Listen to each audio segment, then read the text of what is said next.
15th, Mayor Bob Oderkirk presiding. Please call the roll. There's roll call. Mayor Oderkirk. Here. Councilwoman Gavin. Councilman Girl. Order. Councilman Hug. Here. Councilman McFarland. Here. Councilman Morris. Here. Councilman Mudrin. Here. Councilwoman Coleman. Here. Councilman Turk. Here. Councilman Girl.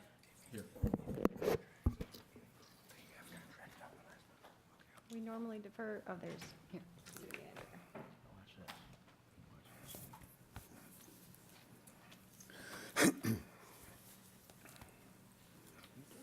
We have a discussion item that we'll take first this evening, and that's on the use of Union Station for catering.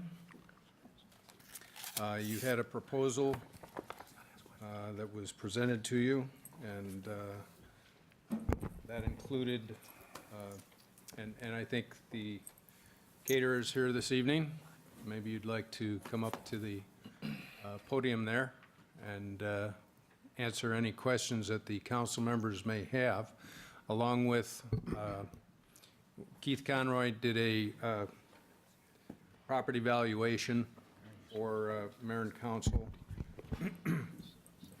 And based upon that valuation, they are saying that $9,651 per month based on an $11.30 square foot lease, modified gross lease, is more than fair to both parties.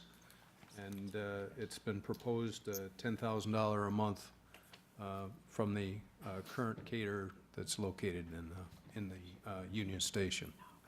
So staff is looking for direction from council on what your pleasure is, either to go out for requests for proposals from other caterers, or to sit down and negotiate the details with the current provider and present you with an agreement at a future council meeting.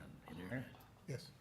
First off, I'd like to thank staff for taking the time again to give us a tour of the facility, and also to take our committee's recommendation to do a market analysis. And I think with the analysis that came back here, I think we are in the ballpark of a dollar figure that's workable. I think Mr. Conroy, that did the market analysis and the data, the comparisons that he submitted with us, kind of indicates to me that the city, with the new dollars that are being proposed by Mr. Bouchon, are fair. Just to highlight what was given to us, the 96514 does not include utilities, but I think with the proposed 10,000 per month is in a good ballpark to have staff work with Mr. Bouchon. So I'd like to move that staff work with Mr. Bouchon. The only caveat I would have is possibly if we can take a look at looking at a 5-year lease instead of a 10-year lease. And that's the only issue I had with this. Questions, comments? Just one question, Jim. We can't. Is this on the agenda for tomorrow? No, it's not. So we'd have. We're just discussing it this evening to give staff some direction, and then we can come back to committee and council with a full lease agreement if that's the direction you want us to move. Well, I would like to see us proceed in that fashion, and I don't have any problem with a 10-year lease. I think it's a good opportunity, and try to negotiate it, forward. Yes. I looked at what Conroy did. Keith thought I did a nice job. I looked at it more on a sales piece, and I'm involved with some other catering or banquet operations. I'm guessing 800,000 the first year would be a great number for them. That gives us, we're at 15%, which is a tremendous number. With it moving over the years to $1 million, we're still at 10%, and everybody's got to make money, and there's only so much out there. So I think it's more than a fair proposal, and I agree with Mike on a 10-year lease. Mayor, do you want to then put, so we're just going to do a flat 10-year, 10,000 with no bump, no increase at all in 10 years? I mean, I mean, if you wanted to look at this, I mean, Mr. Conroy's letter didn't even factor in utilities. And we're talking about major developments downtown. I mean, otherwise, maybe there should be a progression of maybe a 1% then, if you want to go 10 years after 5 years increase. I mean, a flat 10-year contract's, in my opinion, selling out the city a little bit. I think if you're putting a plus in, you need to put a minus in. What are you going to take out? Well, if nobody's coming downtown Joliet, why they're giving us a flat 10%? Why are they giving us a guarantee rate on something they have no idea what they can sell or can't sell? Why, I think the numbers it's been there, it's been leasing out. We're increasing the size of the space that they're utilizing. I think Jim Heller already told us at our last meetings that the city didn't make anything to speak of when we were trying to rent it ourselves. That was 15 years ago. Remember, we're getting a new courthouse down here. We're putting Chicago Street through. I mean, it's a lucrative prime real estate parcel. But it's the will of the council. I just think we're selling ourselves short to give a 10-year lease flat. Again, we're covering utilities. Jim, Garbage rates are going up, utilities are going up, and we're covering it all. Jim Hyde, Yes. if staff's gonna negotiate this, ultimately the council's gonna vote on whether it's appropriate. Right, we'll bring it back to committee and then present it to the council. Okay. And if the committee's not satisfied, we'll sit down further negotiations. Yes. Briefly, thanks to the staff for bringing forward what we had asked on at least an informal market analysis, and kind of what I suspected, that it's within the window of the market rate for that space and where it's at. Let's split the baby. Maybe my input would be, go ahead and, look at a 10-year, as a couple of council members want, and put in some kind of reopener based on changes in climate. And yes, as Councilman Mudrin said, at the time of reopening, that's a plus or minus situation. If the economy's doing better and things have gone up, and it's showing both more revenue in as well as more cost, we're going to go up, right? And if it's not going up, it's going backwards, then they're going to have the opportunity to come down. I would be supportive of a reopener at some point, say 4 years, 5 years into it, based on a 10-year contract, to look at specifically that. And I would say, too, just to clarify for the public, and I think the reason we're all supportive of Mr. Bouchon is this: any catering company can bid on a mobile catering service, because that's what most of them are. Most of them don't have the experience with site management that Mr. Bouchon's company does with the actual physical building. They not only bring their catering to the building, they run the building. So I think that the information you brought forward was great. Thank you. Any other questions, comments? Mayor, I too would like to say I'm comfortable with Mr. Bouchon running this facility. I think he's done a marvelous job up to this point. I am comfortable with the 10-year deal, although I would be willing to consider some type of escalator, over the next 10 years. But I think that's something that our staff can certainly negotiate. But I do have a question. What type of, as far as bookings, do you have for this year? Can you quantify that? And do you have anything going into 2016? Okay. Okay. That's okay. I don't need them. I was just curious. But I think you, beg your pardon? That's great. That's great. You're in business to make money, and we want to facilitate that, and have you be a success down there. But I want to thank staff as well for the tour.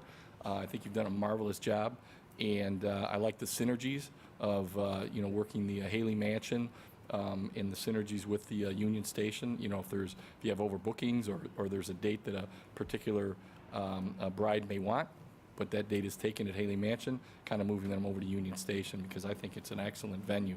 But I am supportive of moving forward with Mr. Bouchon and the 10-year deal. But I do think it's worthwhile to look at, as staff is negotiating the lease, to look at some sort of escalator. So, thank you. But nice job down there, by the way. Jim? If I can refer to the agenda now for tomorrow evening. Nothing irregular about the consent agenda, so we'll go right to Council Memo 303. Mr. Mayor, before we move on. I'm sorry. Could I make a couple points? Sure. So my name is George Schoenbeck. I represent Mr. Bouchon and Bouchon Custom Caterers, and I'll be brief, just a few points about the discussion. First of all, part of our client's proposal is that he intends to invest up to at least $250,000 into improvements into the Union Station property. Those are improvements that will stay with the property, largely. That could be your escalator. And to begin Yeah. with, we're above market. Right. Based on the city's analysis. So we're coming in above market, and we're putting in $250,000 into Union Station. So those are a couple factors to consider. Also, with the term of the lease, the fact that we have such a large upfront investment at the outset of the lease requires at least a 10-year term. 5 years is very short for the amount of money that we have to put in. So just those couple comments. We're happy to answer any questions the council has. Thank you. Again, Council Memo 303 is a rules for public speaking. And as we had the consensus of council that at both the pre-council meeting and the council meetings, we would modify the agenda to say citizens to be heard on agenda items first at the beginning of the meeting before council gets into the agenda items. And then at the end of the meeting, we'd also list public comments on non-agenda items so that anything pertaining to the city that's not on the agenda that evening, people could comment on. Any questions? Item 304 is a vacation petition for public utility and drainage easement. This is much like the one that council had before them at the last council meeting. Only in this case, staff is suggesting your approval. This did go to the Planning Commission. Public was notified. They did address, again, this is for installation of a above-ground pool in the backyard. And we did take a look at it to make sure that everything was okay in terms of accesses that we needed, AT&T, and staff is recommending approval of this vacation for that use. Item 305 is a special use permit to allow a resale store and in an existing commercial structure. This is the Century Tile Building located on Larkin. And it is started back in 1984 as a Frank's Nursery and Crafts. It's now Century Tile is vacating the building, and it is the Salvation Army Thrift Store is requesting special use approval for the entire store. And this was displaced early in the 90s due to the construction of the Harrah's Casino and parking deck.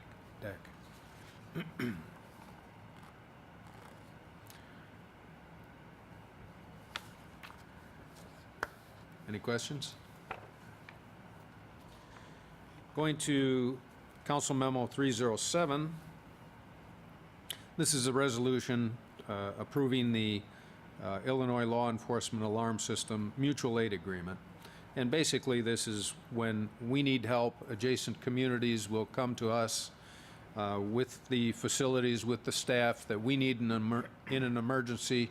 And the opposite is true, that if they have a emergency due to a natural or unplanned disaster, that we will lend our personnel, our services, our equipment to that community. And this goes on throughout the state, and it's divided by regions. Region 3 includes the law enforcement agencies in McHenry, DeKalb, Kane, LaSalle, Kendall, Grundy, Kankakee, and Will counties. We've had this in place for 12 years. There have been some modifications in the agreement requiring that all communities readopt their participation in this mutual aid. Moving on to Council Memo 308. This is a Justice Assistance Grant.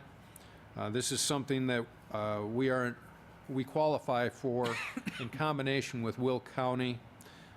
It'll mean approximately $25,712 for our police department, which they've elected to purchase updated gang database software and training with our share of the funds.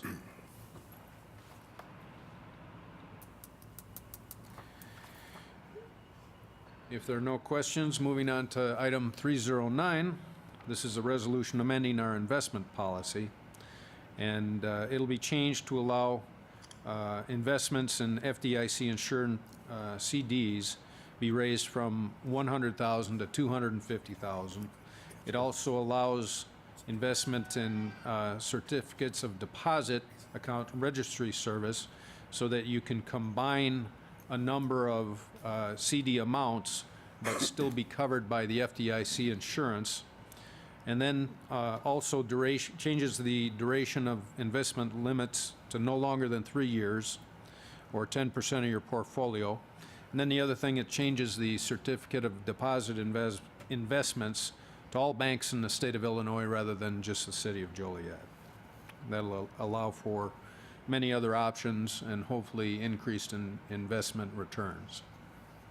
This will be going to the Finance Committee tomorrow.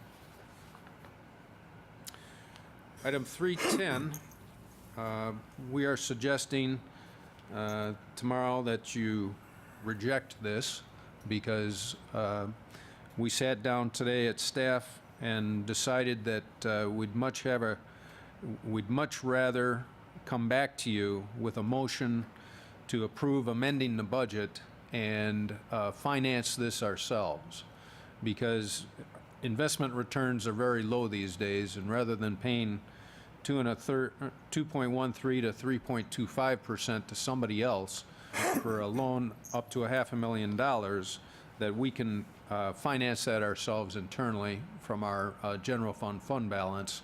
And so we'll come back to you at probably the next meeting, asking you to amend the budget for this specific purpose.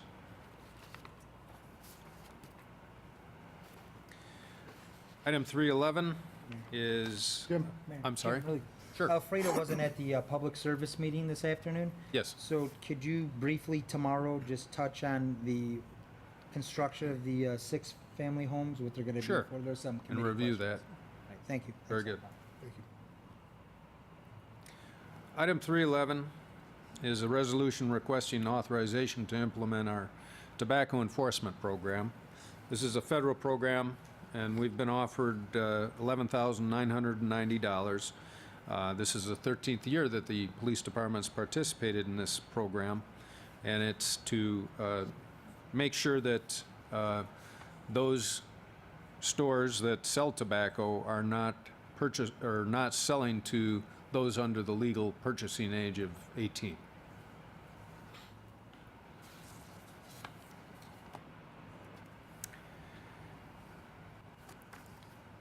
Then we have bids and contracts.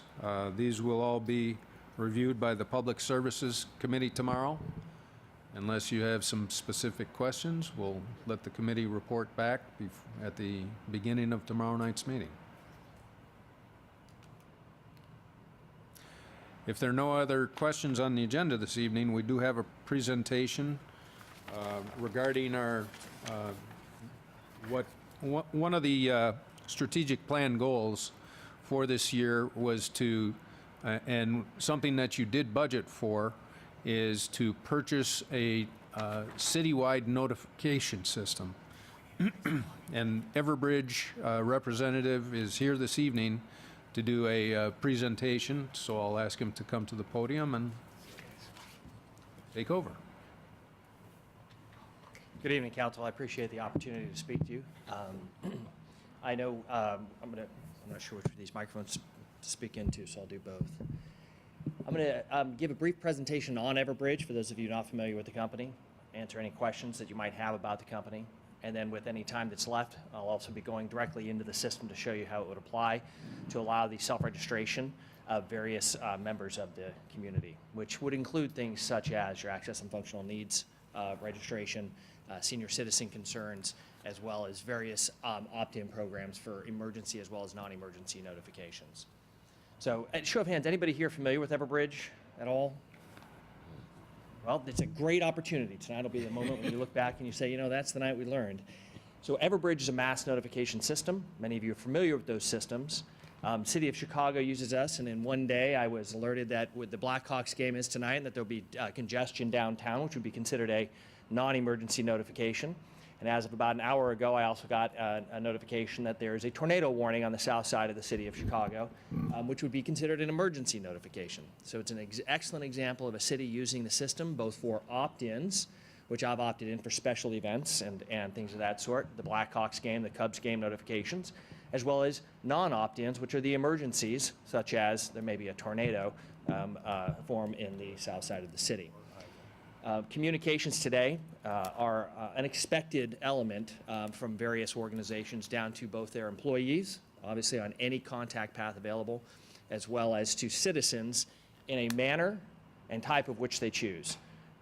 It would be safe to say that any of us would agree if a resident's life is an immediate threat, or if a business owner's operation would be an immediate threat from various elements, whether it be man-made, weather, or otherwise.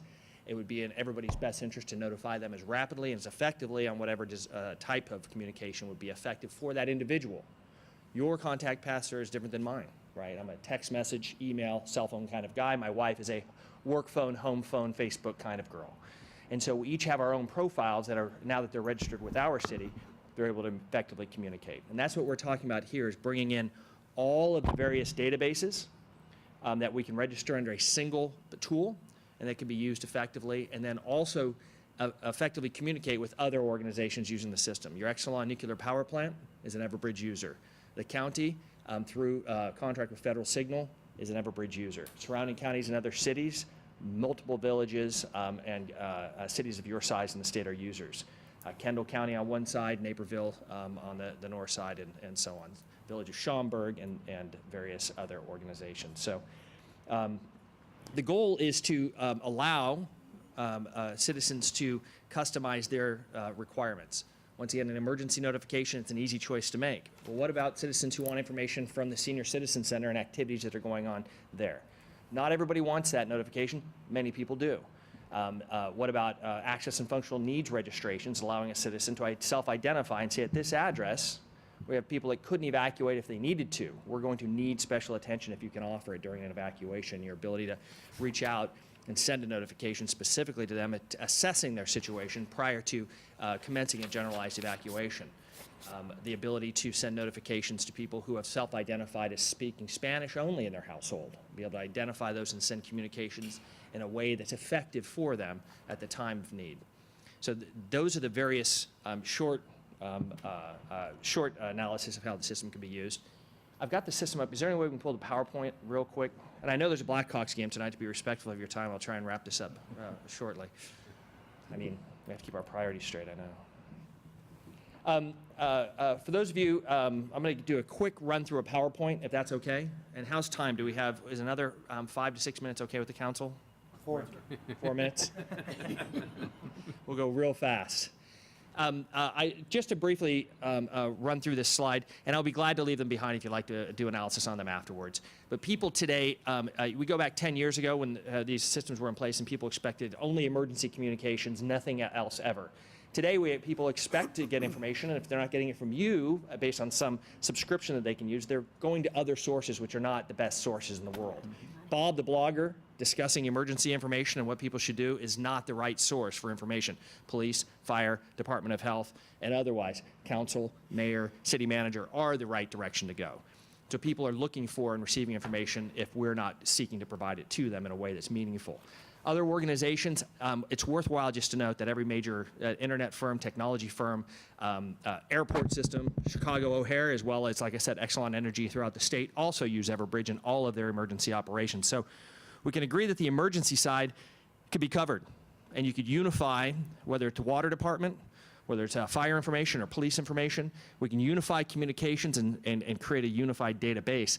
The real question comes down is our expertise and also collecting information to be able to use the system for additional communications that will be meaningful from you or another member of the city teams to communicate with people based on communications. Like I said, one is a game and the other is a tornado, both from the city of Chicago tonight. Everbridge is currently doing about $75 million annually. We have 370 employees, over 10,000 customers, 100 million connected devices in the system today, with about 50 million people currently in the system. About 1 in 6 right now nationally are already in the system. When people ask, and many times council do, what else, Patrick, we understand if there's a tornado, we certainly want to communicate effectively. How else could we use the system? Village of Schaumburg, Illinois, uses it specifically in their Parks and Rec department. That's as a unique example, may not be the way you want to use it, but it's certainly a non-emergency way of communicating with people that the Parks and Rec after-school programs are not functioning today because of the snowstorm. It's very important to single parents who have opted into that system so they can immediately communicate with them properly. So this is a list of various ways we see departments use the system, whether it's police dispatch, filling overtime shifts, or finding the volunteer firefighters within minutes and making sure that they're properly deployed. Pricing, when a quote has been provided to the city already. I believe in flat rate, unlimited use pricing. I, as a business owner, do not like to be nickel and dime throughout the life of my contract. It's a one-year agreement. Get up to 4 one-year options. They are flat rate. There is not an annual increase in those, and you can use the system in any way that has to do with the business of the city, and that's any department or both emergency and non-emergency. Quick example, a sheriff of Merced County came to me after an RFP and basically said, look, we want to do senior citizen-based communications. We had some people that were not pleased with some of the ways in which they were not being communicated by my office. And so they allowed senior citizens to opt in for daily wellness calls. This is a big reach, right? This is not what you would consider a normal use of a system. And I told the sheriff that they had purchased the system. They could use it however they wanted. There was no additional charge. And you can see it made the citizens extremely happy that they were being spoken to in a way, or being able to opt in for a system that made sense to them. Those are not real citizens, by the way. Any citizen or any resident, pardon me, has the ability to register up to 5 areas in the city. This is my work, this is my home, this is my son's school, this is my mom's house. If I'm at home and you circle my mom's house, I'll still get a notification.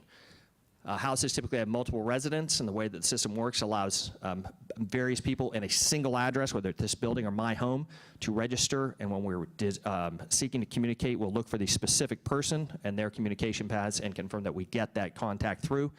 Systems available either from any internet-enabled console, which I'll run through in 1 minute, or from mobile devices, so any of you or your emergency response personnel can use the system both from their phones, launching notifications, or they can receive notifications. We have an office in Boston with over 200 people. We had people at the marathon. We were able to reach out to our employees and ping them to make sure they were okay. The city of Boston, by the way, is also a customer for the last 6 years and used the system extensively in all operations following the Boston Marathon and the weeks that they were pursuing the suspects.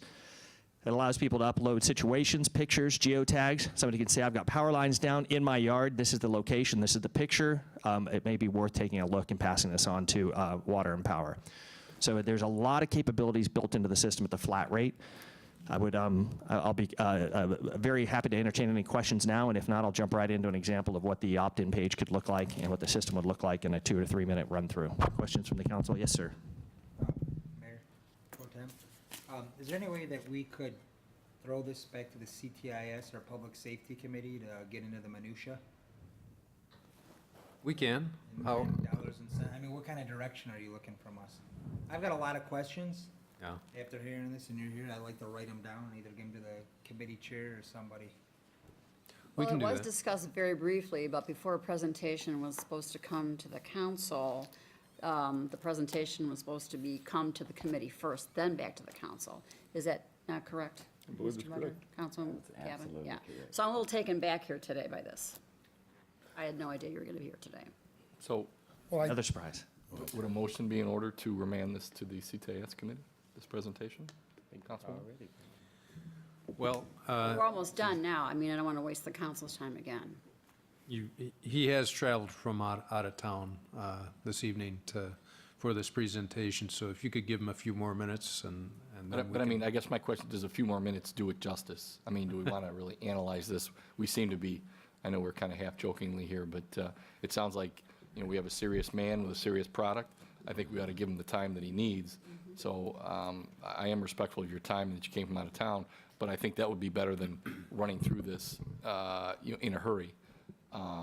So, In terms of cost, yeah, so, subscribership, can the entire city, can you accommodate the bandwidth? Right. Who's gonna be in charge of it? Who's gonna alert when there's an so emergency? I think there's a lot, Department? yeah.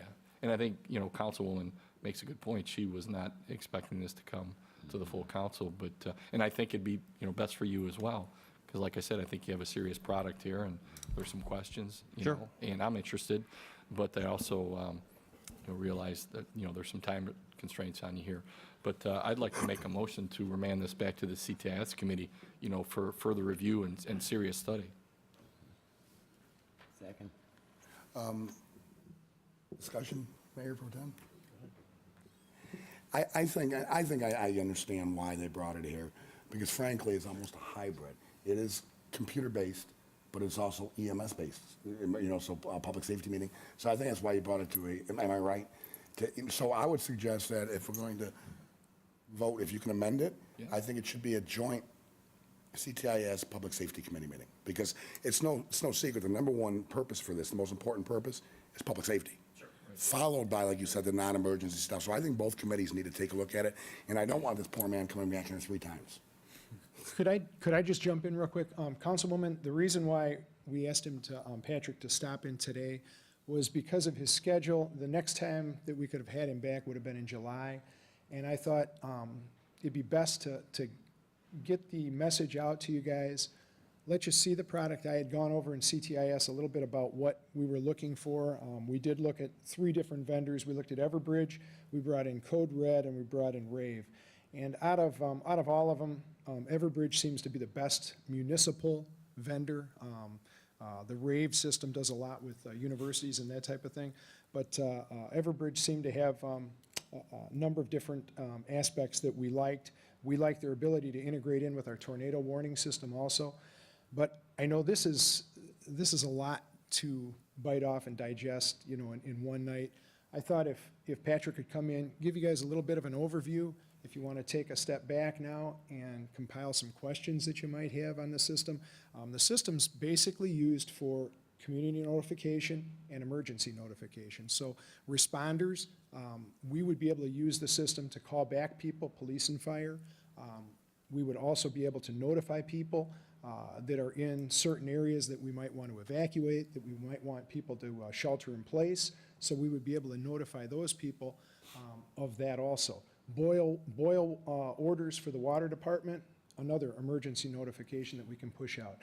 Then on the community notification side, we can notify our residents of upcoming festivals. These are the residents that opt in. We can tell them about garbage pickup being moved to different dates. We can also inform them of water main breaks that are in the area. So that's the community notification portion of it. So you can see there's many modules kind of working together. But it's a system that we would own the system, so we would be able to utilize it. Our comm center would make the announcements out to our emergency responders, and then we would also be able to set up other people that would have the ability to make notifications. Someone from the water department would be able to make the community notifications of water main breaks. We would probably put somebody in charge at the 311 area that would make notifications about festivals, that would make notification about garbage pickup, that type of thing. So there would be different levels of individuals within the city sending out the information. So it wouldn't just be coming from one central source. That's what we envision. So there would be responsibilities at different levels for getting the messages out. How about data input? Who's gonna input all the data and then section it off to the geographic region within where the emergency is or the boil order? So the only base data system that is usable are the landlines. We acquire those at implementation and install both a resident layer as well as a business layer, and then we drive opt-in, or you drive opt-in, and we'll give you assistance in understanding how best to do that, and use non-emergency programs to attract people to add additional information. Any information that's entered is used for emergencies. Somebody could sign up for an e-newsletter wanting to know the updates from the city council. And that information can then be used as a layer on top of the existing landlines to provide for additional information during emergencies.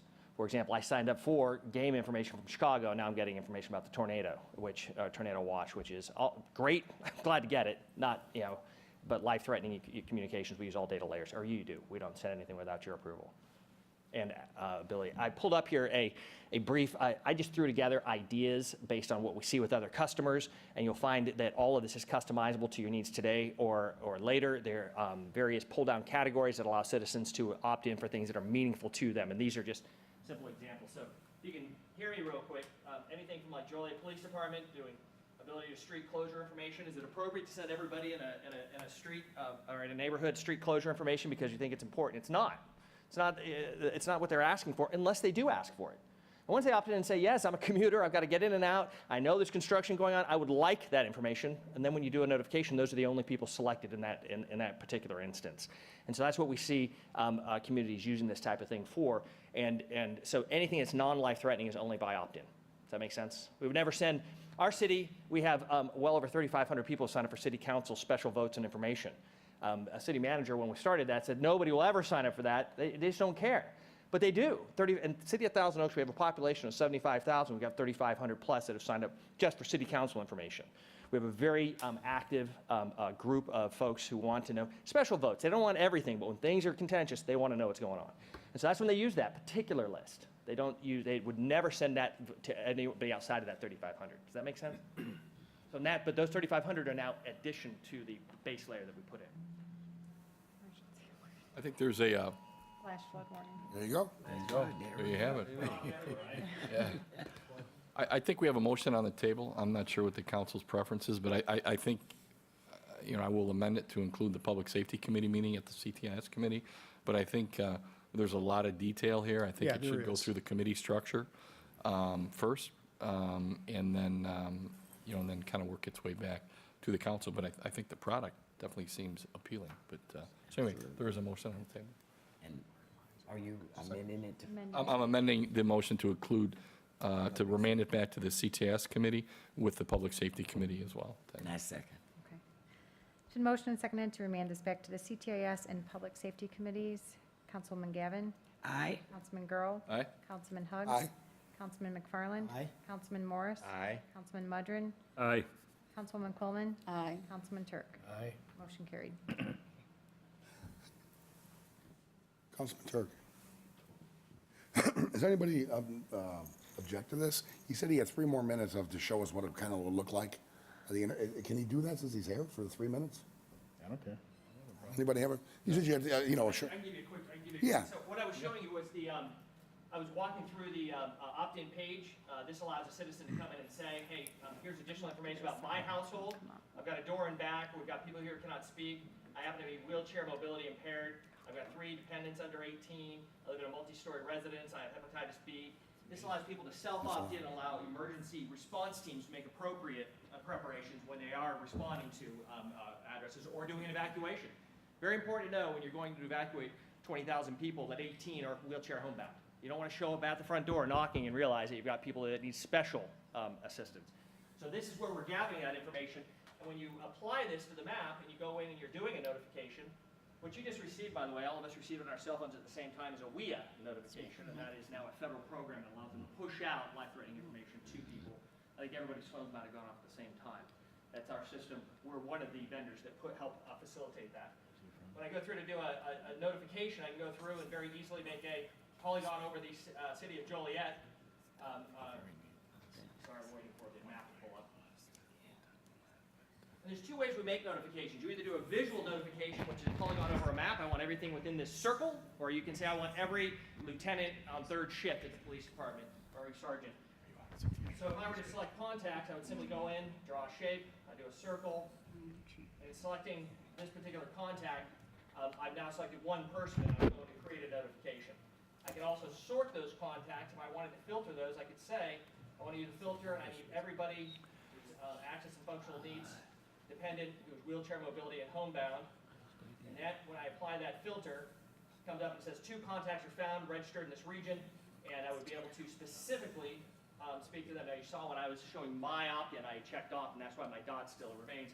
And you know that that's my dot because when I hover over it, it'll tell you that's Patrick Stuver that's registered at this particular address. So that's a map-based notification. And you can say, I want everybody in this neighborhood who signed up for city council newsletters. And you'll only get those people loaded, and you can send a newsletter to those folks. Or, I want everybody who wants road closures and that type of thing. So that's the basis of it. There's a network that's built in.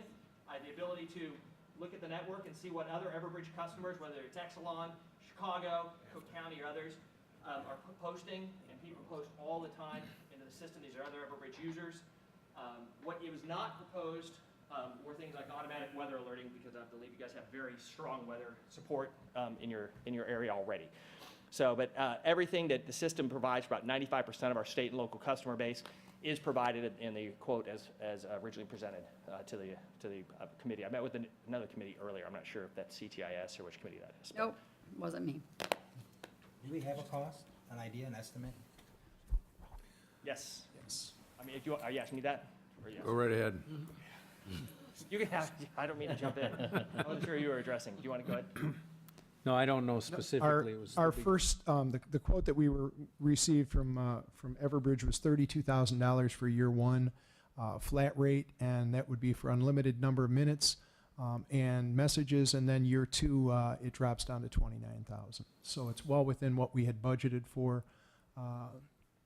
Again, what I think, what we'd like to do is if, again, council has some questions, if you want to shoot them to me in the form of an email, I could compile them all, and then we could try to set another joint date for a meeting. As I was saying, we originally wanted to have this meeting tomorrow night at the public safety meeting, but Patrick's schedule wasn't going to allow that, so we moved it up to tonight, thinking we'd be able to just do it at the work session here with an overview of the product, because again, it is a big product here, big thing to get your hands around. So seeing it for the first time, they're probably going to bring a lot of questions out as far as other uses for the system. So we could compile those questions. I can get them to Patrick. We can set up another date for a combined meeting and move forward. Thank you. Patrick, you talked about a number of cities in our area. What type of data, or percentage-wise of the citizens in that city or county or whatever you're selling to, what type of percentage participation should we expect, or are you getting out of these other? It's an excellent question, and I have to throw the caveat, it also depends on how much local support you're getting for promoting the system. The best cities that we see with the highest level of percentage of involvement really run a grassroots program through various local church organizations or the senior citizen centers. They work with the access and functional needs population, the health departments, and that type of thing. Citizens, if you make a opt-in link visible on the homepage, sign up for emergency alerts, or we likely won't be able to communicate with you, you get about 10% in the first year add additional information, who fall upon it when they're looking over the Joliet website. But when you start to add additional promotion opportunities, it begins to leap forward much more quickly. Typically, a well-supported program, you'll run a 42%, but that's if you have police involved in fire when they're visiting the elementary schools and they're talking to the kids about it. And it's important because that's what they use to communicate during an emergency. You have a certain amount of citizen churn, so that's why you don't get up into the higher levels in a city of this size. Smaller cities, we get much higher level percentage, because the communications have a tendency to stay in a closed loop. In a city where you have a little bit more population churn, the people come and go, so it's hard to get above that. We do find that the people who participate in this type of opt-in are also those who are also very verbal with their neighbors. Somebody gets an Amber Alert, they get a notification saying there's a flood there, the type that are also out front saying, did you get that? Did you hear about that? So they also have a tendency to spread it in the way that a magazine gets handed down from one person to the next also. So the data does get shared through blogs, Twitter, Facebook posts, and that type of thing pretty quickly. Thank you. You're welcome, sir. I would just like to say, Jim, when you do schedule the joint committee, have it in here. So any member of the council or the public that wants to come, this is probably one of the most requested type of services that I get out in District 1 amongst my people, and citywide, is when can we be more digital? When can we interface? You know, when can we be notified and things like this? When can we, which has nothing to do with this program, when can we apply for, building permits? And all that, people want to be more digital. So I think we should have it in here, just a little side note, so that we can accommodate folks that might be interested, because this will probably be something of great interest to quite a few of the residents. One last question, because I don't want to ask you all the questions we'll ask you at the committee. I'm open. Did you say that the landlines are automatic up front? Yes, we include all that are available. Typically, you only have about 50% of households and businesses that maintain a landline today. Right. Most people have been dropping them. But they don't have to opt in, then they get the calls in emergencies? That's correct, sir. Cell phones have to be opted in? Cell phones, emails, text messaging, work phones. For the emergency. That's correct. Okay. Up to 27 contact paths per person, up to 5 locations in the city that they can identify as areas that they have interest in. Multiple people per address. In my house, I have myself, my wife, and my son all registered. We have 22 contact paths with 3 registrations. When you circle my house, it looks for me until I respond, looks for my wife until she responds, looks for my son until he responds. And they can say, the wife and son have both responded. 3 notifications now, the father hasn't responded. We've got a person of interest at this location that's not responding to notifications. That is who we should be looking for. Thank you. Yes, sir. Councilman, just to answer your question, absolutely this should go to public safety as well. And if you recall, at the last council meeting, when I gave my committee report, I touched on what we were working on and for a future presentation. But since you're here tonight, and you've given us this presentation, and we're gonna do it up here as a big meeting, which is very important, can you send us a CD of all this presentation so that we can look at it at home individually and get more research on our own? And so instead of dragging on, we'll have what questions that we want to answer right off the bat. Yes, ma'am. I can both give you a presentation as well as some very well-received white papers that give a better outline of how the opt-in programs work, how do you implement a system across multi-agencies in a city of this size and that type of thing, which will give you, I think, a better background also on what to expect if you were to adopt a system of this type. So I would like that information, please, especially what you got here today. Yes, ma'am. Thank you. Hey, Mike, sorry before I forget, for the chief or yourself. So in your presentation, you indicated that somebody can go in there and basically create a profile of themselves or their family. And I guess my question is does that connect or does it network to our first responders? So if a police officer is arriving to an address or a fire engine, are they able to access this data on their laptops and know whether or not someone's wheelchair bound or? You can do searches based on telephone numbers or names, addresses. If I do an address search, I can pull up everybody who's registered to that address. Could be an apartment building. I might be looking for a specific person. We're responding to Patrick Stuver. Or we just have a 10-digit number. When they called in, we captured that number. I can run in and see if they've opted in. That's one of the promotion points that is important to make with citizens, that by opting in, they're also providing emergency response personnel with data that may help them in a situation and get far ahead of the curve on a response versus just showing up and not having any idea what's going on. And promoting those types of success stories will get more people to opt in. It's amazing how many people will opt in tonight in the city of Chicago after the tornado warning went out that didn't opt in. Well, you know, I'll get around to it. Well, why did I get it and you didn't? Well, you didn't because you didn't opt in. So those are the promotions. So who's accessing that data? The first responders, the police officers, the fire personnel, or is it the dispatchers looking at it? It's a policy you set. When you own the system, you may say, Patrick, who works at the Senior Citizen Center, can only see people who opted in for senior citizen communications, and he can use any of that as long as it's within our standard use policy, but that's all that he can see. The chief and people at a certain level can access any of the data that they need for emergency response. And so both of us have access to the system, but I'm limited to just those categories that I'm approved to send notices to, whereas an emergency response person would have a higher level of access.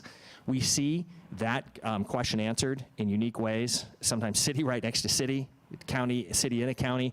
It all depends on the policies that get developed and the use policies for the city itself. We don't limit that. And I always rely on my customers to test and develop those policies best for what works for them.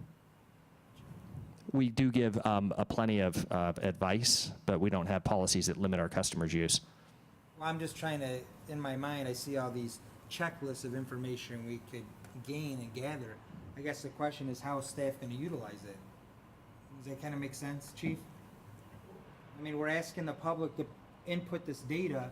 Are we going to use all of this data, for instance, if you're going out on a call or whatever? Well, I think from that standpoint, it would probably be used more for evacuation or if we had an area that was hit with a tornado and we could, again, draw the geocode circle around the area. That would allow us then to see that within that area there's 24 people that look like they're wheelchair bound, and that would allow us then to key our responders in to certain areas to look for those people first. So the main things for those two things. Yes. Tornado, gotcha. Thank you. Just to comment on that, we'd have to have some policy and procedure put in place Right. if we were to go through this system. And I can provide a number of examples of well-developed policies that you can borrow from if you'd like to get a leap into developing use policies, ma'am. Larry? Mike, thank you. Just to toss a question past you, sir. Chief, you said that it was below what we budgeted, right? When you say we, are we talking just your department? The quote, the amount. Well, the reason I ask this is obviously, like Councilwoman Quillman said, we got to put together policy on usage and access. I also don't think one department should shoulder the entire responsibility of the cost of this yearly if all departments can use it. Larry, I think it was the city manager who made that comment. Yeah, Okay, it's, I'm sorry, it was the city manager? Yeah. So you would be looking at that, right? That the police and the fire Right. and the sewer and water and the public service, public works, and some kind of a rational percentage yes. kick into that out of their own budgets. Well, they were well represented at the committee prior to. All right, thanks. Perfect. Okay, thank you. I was just saying, I don't want to see one department pay the entire bill. They were there, I mean, So, police but were there. Did we tell them we're going to public charge works them were there. on their credit line?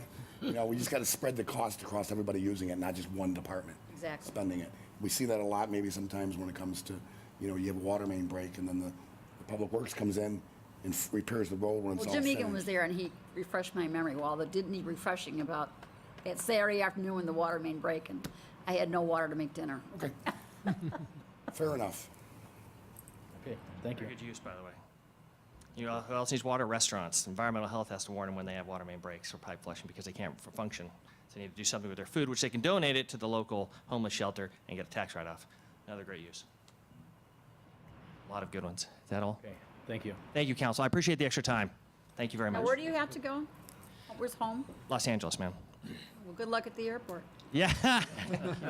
Not leaving till tomorrow morning, so. Thanks. Okay. What's next, public comments? First, citizens be heard on agenda items. Anybody?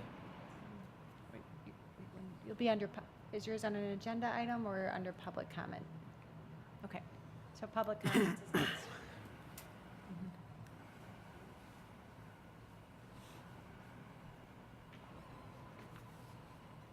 Ready?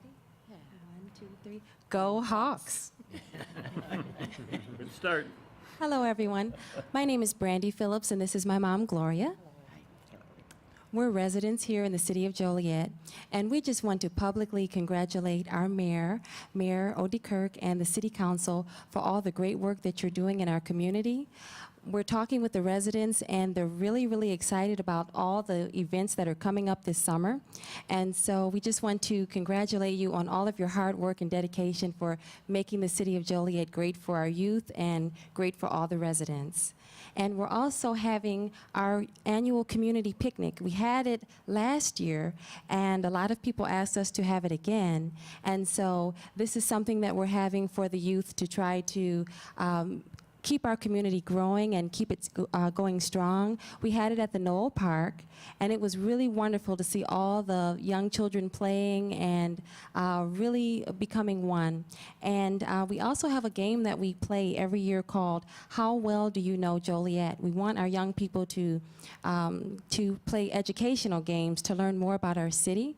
And our mayor did come last year, Mayor Giranti, and we wanted to extend a public invitation to all of you, the city council, and to Mayor Odie Kirk. We wanted to leave some flyers so that you know that it's going on. It will be the last Saturday of this month, June the 27th, from 12 noon until 4 p.m. And we're just a mother and daughter team here in town, and we just try to just be like little butterflies, just, around town, trying to do things to make the community a little bit stronger and keep everyone working together. So thank you so much for your time, and we'll just leave the flyers. Thank you for your comments. Thank you. Thank you for the invite. Yeah. I apologize, I have to work at the hospital that day, so I will not be able to make it. It's the 27th, correct? Yes. Please let the mayor know that he's doing a great job. We'll tell him. Anyone else? Is there a motion to adjourn? So moved. Second? All in favor? Aye. Aye. Opposed? Meeting adjourned.